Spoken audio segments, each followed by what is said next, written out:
High বন্ধুরা, কেমন আছো? আজকে আমরা দুটো রেসিপি দেখাবো একসাথে। একটা হলো মাছের মাথা দিয়ে আলুর দম আর মাছের ঝোল। প্রথমে মাছগুলো ভেজে নিলাম। রৌ মাছ নিয়েছিলাম, ভেজে নেব চারটা চারটা করে। প্রথমে তেলটা গরম করে ভালো করে মাছগুলো ছেড়ে দেব। আমি প্রথমে পেটিগুলো ভাজি, কারণ কড়াইটা যদি গরম না হয় মাছগুলো ভেঙে যাবে, তাই পেটি দিয়েই শুরু করি। মাছের পেটি দিয়ে শুরু করলাম, দেখছি যে না, মাছগুলো ভাঙছে না, সুন্দরভাবে হয়ে যাচ্ছে।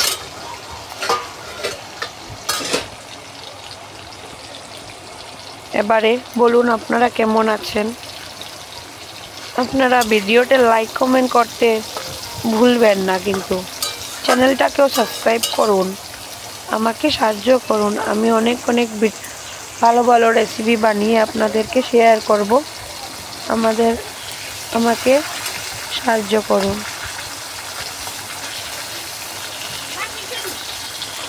আমি তো একটা গল্প বলতেই ভুলে গেছি। ওই দিন আমরা গিয়েছিলাম এক জায়গাতে ঘুরতে। ওইখানে গিয়ে একটা মেয়ের সাথে পরিচয় হলো। ওইখানে আমার সাথে আমার দেওরও ছিল, আমার দূরের সম্পর্কে দেওর। ওর মেয়েটাকে দেখে অনেক ভালো লাগলো। কি করব এখন বুঝতে পারছি না। ভাবলাম মেয়েটাকে আমার জাল বানিয়ে নিয়ে আসবো। গিয়ে মেয়েটাকে বললাম যে আমার দেওর তোমাকে লাইক করে। মেয়েটা বলল আমাকে, লাইক করে তো ভালো, সাবস্ক্রাইবও করে দাও। বলুন বন্ধুরা, এখন আর কি বলবো আমি। তারপর উঠে বলল, ঠিক আছে, লাইক করো, সাবস্ক্রাইব করো। আগে বললো তোমার দেওরকে আমার চ্যানেলে লাইক করতে, সাবস্ক্রাইব করতে, তারপর আমি ওর সাথে কথা বলবো, ওকে নাম্বার দেব। এবার আমার দেওর কি করবে আপনারাই বলুন কমেন্টে সবাই। এবারে আরও 4টে মাছ ভেজে উঠিয়ে নিলাম। আর ধীরে ধীরে সবগুলো মাছ ভেজে আমরা উঠিয়ে নেব। তারপর আমরা তরকারির জন্য প্রিপারেশন করলাম। এখানে শিম আর আলু কেটে রেখেছি।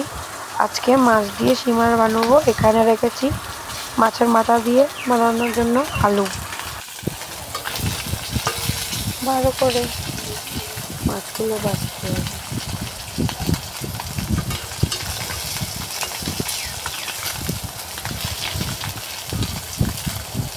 এবারে মাছগুলো ভালোভাবে ভাজা হয়ে গেলে আমরা মাছগুলো একটা একটা করে নামিয়ে নেব। এবারে আবার দিয়ে দিলাম মাছ।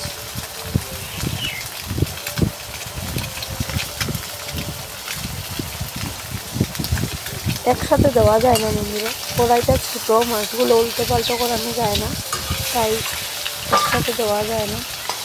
লাস্টে তেলগুলো ফেনা কেটে গেছে।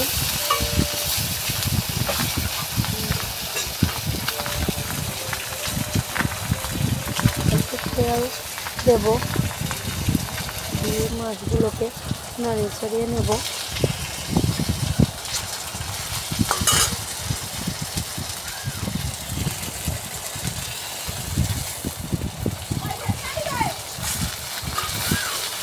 মাছগুলো ভালোভাবে নাড়াচাড়া করে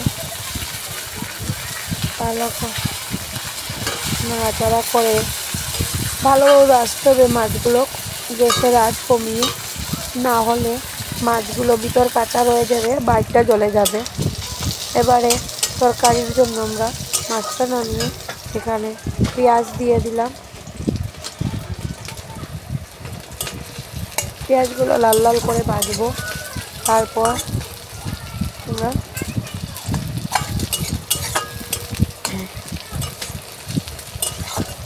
সবজি ছেড়ে দিয়ে মশলা দেব একটু একটু করে। এক হাতে করতে অনেক অসুবিধা হয়, আরেকজন থাকলে ভালো হতো। আমি তো ভিডিও একাই করতে হয়। তাই একটু অসুবিধা হয়। আপনারা যদি আমাকে সাহায্য করেন তাহলে আমি একটা ভিডিও বানানোর জন্য একটা স্ট্যান্ড নিয়ে নেব। এখানে মাছের মাথাগুলো গুঁড়ো করে রেখে দিয়েছি। এবারে সবজিগুলো ছেড়ে দেব। এর মধ্যে সবজিগুলো ছেড়ে সবজিগুলোকে একটু নাড়াচাড়া করে নিলাম। তেলগুলো লাগিয়ে দিলাম সবজিগুলোর গাছে, যাতে সবজিগুলো জ্বলে না যায়। এবারে আস্তে আস্তে নুন দিলাম, মরিচের গুঁড়ো, হলুদ, জিরা দিয়ে ভালোভাবে নেড়েচেড়ে, মরিচের গুঁড়ো 8 চামচ, হলুদ 1 চামচ, জিরে 2 চামচ দিয়ে ভালোভাবে কষিয়ে নেব, স্বাদ মতো লবণ দিয়ে। এবারে সবজিগুলোকে ভালোভাবে নাড়াচাড়া করে মশলাগুলো গামাখা করে নেব, যাতে সবজিগুলো মশলাগুলো ভালোভাবে লেগে যায়। একটু জল দিয়ে এবারে সিদ্ধ হওয়ার জন্য ঢাকা দিয়ে দেব।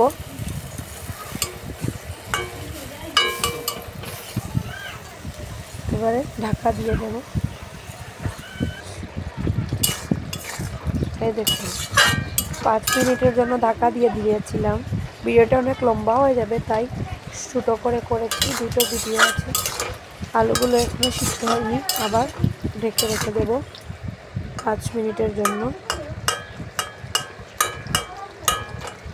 কয়েকটা সিদ্ধ হয়েছে, এখনো আলুগুলো ভালো না, অনেকটাই মিষ্টিও হয়। কোনো আলু এত মিষ্টি হয়, আর কোনো আলু সিদ্ধই হতে চায় না। শিমগুলো আবার সিদ্ধ হয়ে গেছে। এবারে আবার ঢেকে দেব ভালোভাবে সিদ্ধ হওয়ার জন্য।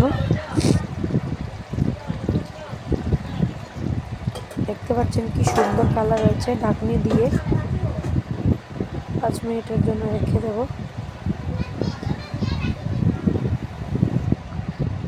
তবে আবার ঢাকনি খুলে নাড়াচাড়া করে নেব, না হলে নিচে লেগে যেতে পারে। এবারে আলুগুলো ভালোভাবে সিদ্ধ হয়ে গেছে, 10 মিনিট সিদ্ধ করে এবারে আমরা ভালোভাবে কষিয়ে তরকারিতে ঝোল দিয়ে দেব। আমি একটু বেশি ঝোল দিয়েছি, কারণ আমাদের ঘরে মানুষ অনেকজন, তাই। এবারে সাতলানো হয়ে গেলে, আমি মাছ দিতে ভুলে গেছিলাম বন্ধুরা, তাই পরের দিকে দিয়েছি মাছগুলো। আপনারা সাতলানো হয়ে গেলে মাছটা দিয়ে তরকারিটা নামিয়ে নেবেন। কয়েকটা আলু ভেঙে দেবেন, যাতে তরকারিগুলো ঘন হয়ে যায়। আর এবার দেখতে পাচ্ছেন আমার মেয়ে কি দুষ্টুমি করছে। এই ধনিয়া পাতা দিয়ে মাছটাকে নামিয়ে নেব। এবারে আমি মাছটা দিতে ভুলে গেছিলাম, এখন ভিডিও এডিট করতে গিয়ে মনে হলো মাছটা দিতে ভুলে গেছি, তাই পরের দিকে মাছটা দিয়ে আমি নাড়িয়ে চাড়িয়ে নিয়েছিলাম। দেখতে পাচ্ছেন বন্ধুরা, আপনারা আবার এই ভুলটা করবেন না।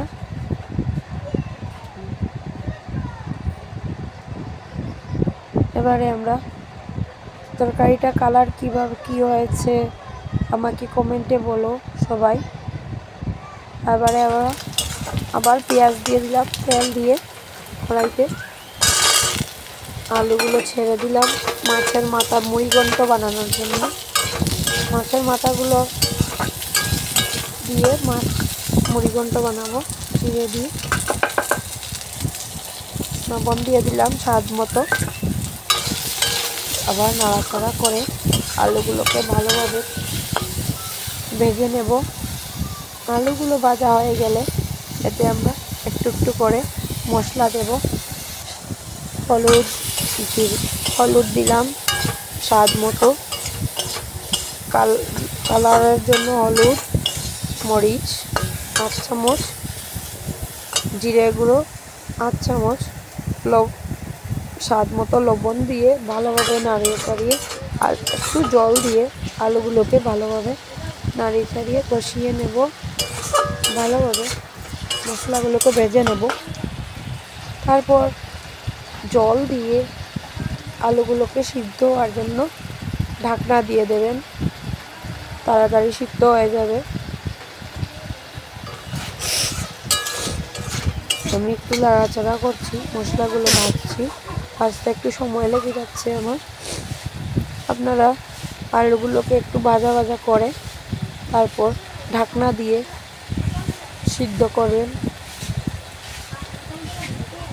কালারটা অনেক সুন্দর হয়েছে বন্ধুরা, দেখতেই পাচ্ছ অনেক সুন্দর হয়েছে।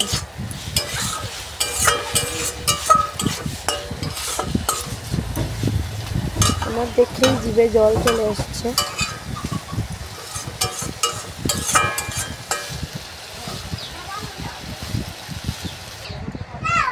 জল দিয়ে এবারে ঢেকে দেব।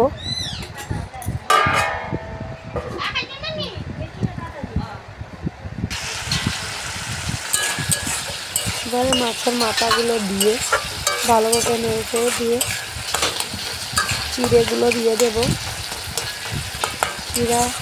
চিড়েগুলো দিয়ে ভালোভাবে নেড়ে ছেড়ে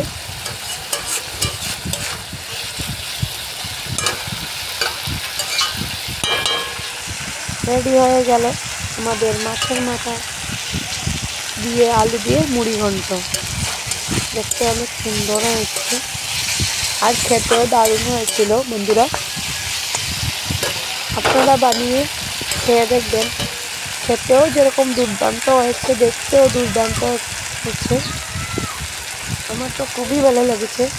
আপনারা খেয়ে বলবেন তো কীরকম হয়, আর কি করে মাছের মাথা খাওয়া যায় আপনারা একটু বলবেন আমাকে, আমি বানিয়ে দেখাবো। এই দেখুন দুষ্টুমি চলছে, গ্যাস নিয়ে খেলাধুলা করা চলছে। ওকে নিয়ে নিয়েই রান্না করতে হয়, অনেক সময় ঘরে কেউ থাকে না, তার জন্য অনেক যন্ত্রণা হয়। কোনো সময় মোবাইলে গান লাগিয়ে তারপর ওকে বসিয়ে রেখে রান্না করে, কোনো সময় বাটিতে মুড়ি দিয়ে দিই তারপর রান্না করি। অনেক প্রবলেম হয়ে যায় বন্ধুরা ওকে নিয়ে। এবারে হয়ে গেছে, এবারে নামিয়ে দেব। একটা ধনিয়া পাতা দিয়ে ডেকোরেশন করে নিলাম।